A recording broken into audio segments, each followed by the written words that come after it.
You met Rockefeller, how it happened in these discussions?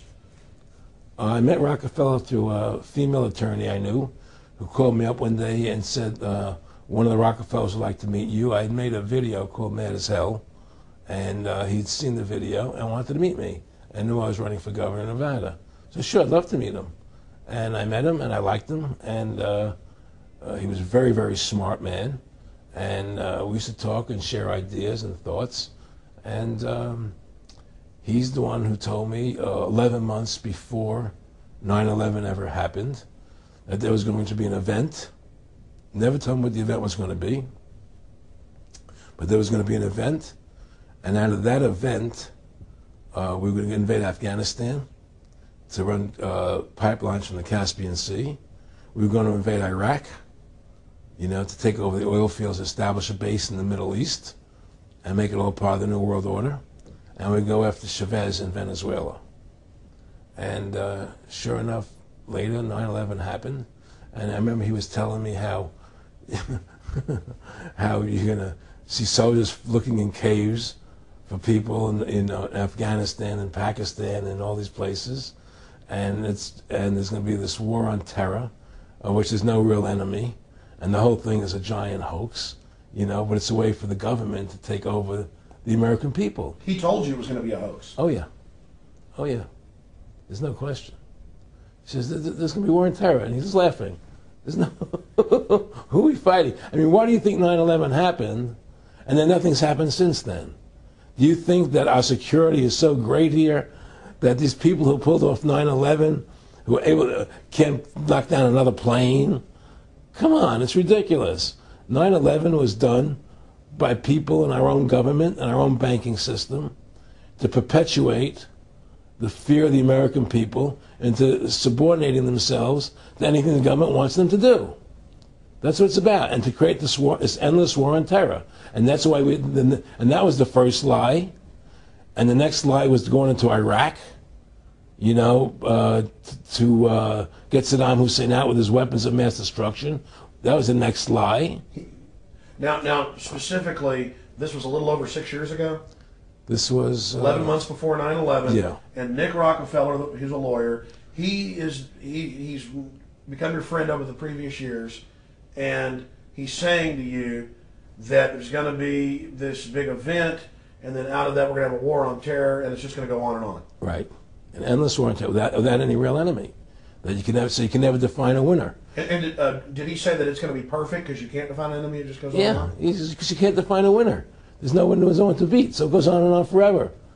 And they can do whatever they want. They scare the hell out of the American public. Look, this whole war on terror is a fraud.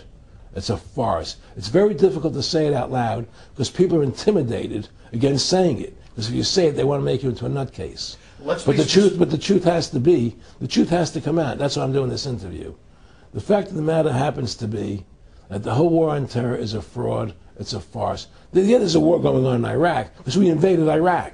And people over there fighting, But the war on terror, that's a joke, And until we discover what really happened on 9/11 and who was responsible for 9/11, because that's where the war on terror emanates from.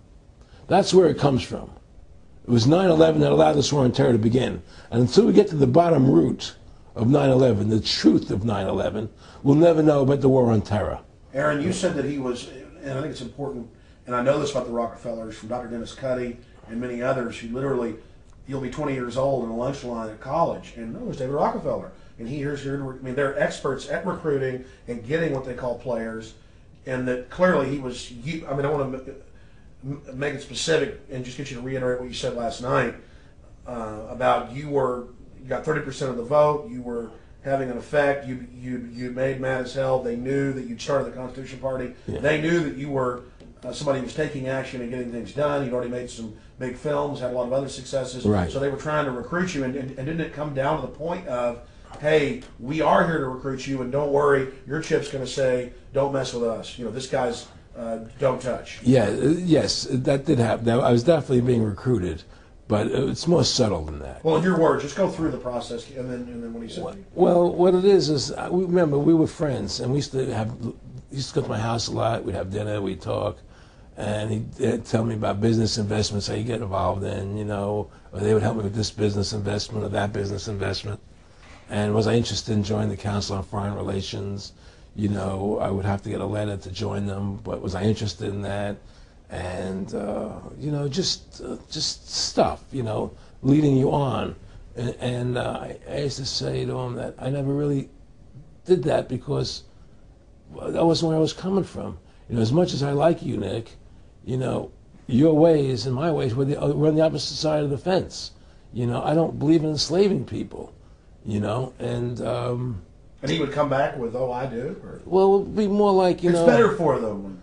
Well, it's more like, you know, how do I put it? It was like, what do you care about them? What do you care about those people? What difference does it make to you? Take care of your own life. Do the best you can for you and your family. What do the rest of the people mean to you? They don't mean anything to you.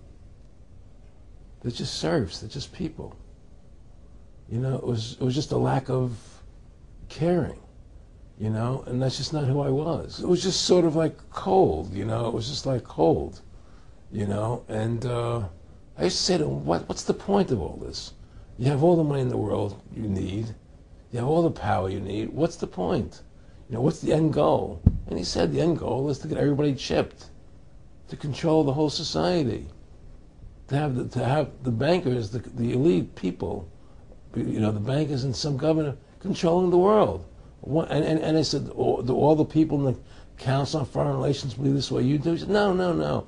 You know, most of them believe they're doing the right thing. A lot of them believe it's better off being socialistic. You know, we have to convince people that socialism is really capitalism. Because America's becoming a socialist country. It's a communist country today.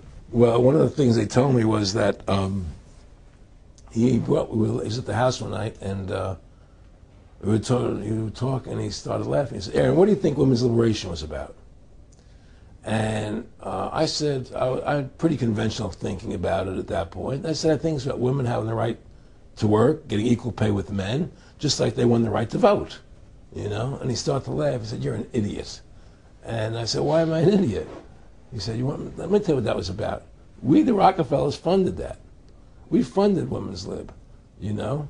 And we're the ones who got all over the newspapers and television, the Rockefeller Foundation. He says, and you want to know why? He says, there were two primary reasons. And they were, one reason was we couldn't tax half the population before Women's Lib. And the second reason was, now we get the kids in school at an early age. We can indoctrinate the kids how to think. It breaks up the family. The kids start looking at the state as the family, as the school, as the officials, as their family, not as the parents teaching them. And so those are the two primary reasons for Women's Lib, which I thought up to that point was a noble thing. You know, when I saw their intentions behind it, where they were coming from when they created it, the thought of it, I saw the evil behind what I thought was a noble venture. Aaron, did you know that Gloria Steinem, in one of her own books, now admits the CIA funded Ms. Magazine? No, I had no idea about that. No, I never heard that. Yeah, we're going to... CIA funded Ms. Magazine? Funded Ms. Magazine with the stated goal of taxing women and breaking up the family. No kidding. I never heard that. Well, Nick told me. I mean, I know it, but not because I know the CIA was involved in it. Well, Gloria Steinem was proud of it. Oh, the CIA wanted to help women. No kidding. And so they funded it, yeah. And of course, it's divide and conquer. Right, and what they do is they focus in, obviously, on real problems. Women were getting shafted in many ways, but the elite wasn't planning to help them. They were planning to really shaft them and take men away from them. Look at what they did with black families. You only had about 10% illegitimacy 50 years ago in black communities, and now it's over 90%. And look at welfare. You were going to give you some money, but you can't have a man in the house. Right. And so that was further to degrade the family, Yeah. totally destroyed. And now illegitimacy is over 50% in the general population. Right. Well, my friendship with Nick Rockefeller was one where we expressed ideas to each other and thoughts and philosophies, and he wanted me to become part of what they were doing, and for me to become a member of the CFR, and offered various business opportunities for me to get involved in, and for me to not take up the fight or the battle that I've been taking up in the past. to drop that idea, because what was the point of my fighting for the people? I was a guy who was very successful in the movie business, and I saw the truth of what was happening. I tried to express it to the people, and rather than having me express it to the people, they wanted me to join their side because I was a mover and a shaker, and rather than me opposing them, to join them. It was real simple, and he tried to recruit me into that situation, and I didn't go for it. Did he get angry when you didn't go for it? No. And, it's like, I remember one time he said to me, you join us, so you have an ID card there, and, you have a chip, and your chip will say KMA on it. And I said, what does KMA mean? He said, it means kiss my ass. And anybody stops you, a cop or whatever, and you show them your card or your chip, and they'll know to leave you alone because you're one of us, And, why are you fighting for the people for? What is that about? The people are just, they have to be ruled. They have to be, the Constitution, what you're standing for, is only for a few people. It's only a few individuals that can live that way. And we believe that it's best for society to be ruled by an elite people who control everything. And I said, I don't believe that. I believe God put me on this earth to be the best person I could be, and put everybody on this earth to be the best they could be, not to be a slave and a sheep to you and these people. And I don't understand why you want to control everything. What is the need for that? And I asked them, do all the people in the Council of Foreign Relations feel the same way you feel? He said, no, a lot of them think they're doing the right thing. They think that socialism is the best way to go. They think that, that they're doing the right thing. But the people at the top, they all know the truth of what's happening. And that's what it is. So it's compartmentalized within the elite structure as well. Of course it is. Of course it is. I mean, all the people that are in the CFR, was that 2,000-3,000 people? I have to go to like Dan Rather. They don't know what's going on. They join the CFR because it's prestigious. They think it's good for business. It's good for this. They don't know what's really happening. The evil that comes out of it, that's emanating out of it. And to me, the biggest evil is what's happening right now, because what happened on 9/11 is a phony, and we've never learned the truth about 9/11. That's the question I wanted to follow up on. He tells you 11 months before there's going to be an event, all this is going to happen. What did you think on the morning of 9/11? Where were you, and did you think about Nick Rockefeller and what he had told you when you saw those towers fall? No, I was actually in Tahiti when 9/11 happened, and I got a call from my son, and my son said the Twin Towers, they were just attacked and they were falling down or something. So what are you talking? I was in Tahiti, I was asleep, and he said, yeah, they were hit by a plane, da da da. And so where I was in Tahiti, there was no television, so I had to run around the other side of the island to a hotel where they had, and it was all on television, and that's when I first saw the stuff on TV about it. And I didn't immediately equate it to Nick, but when I realized that we were going to go into Afghanistan, Iraq, and as that developed, I realized what it was. I mean, Nick and I discussed many things. One of the things we discussed, or he brought up in conversation, was reducing world population, and felt that there were too many people in the world.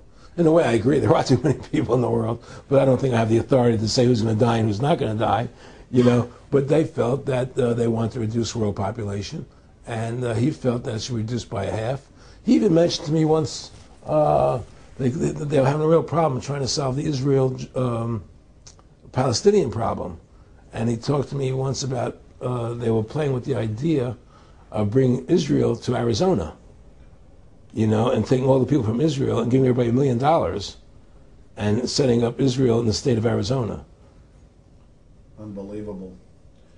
To end that problem, because that's a problem that they're not in charge of, in a sense. They're not controlling that problem. Did you ever talk to Nick Rockefeller after he told you all this and then 9/11 took place? No. But he did. He told me that you're going to see men running around caves looking for Osama bin Laden.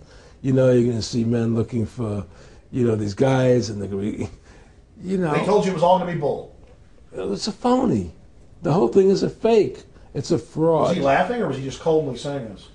No, it was more laughing. Cynical. Laughing. It's more like, how stupid everybody is. Look how stupid everybody. We can do whatever we want to do.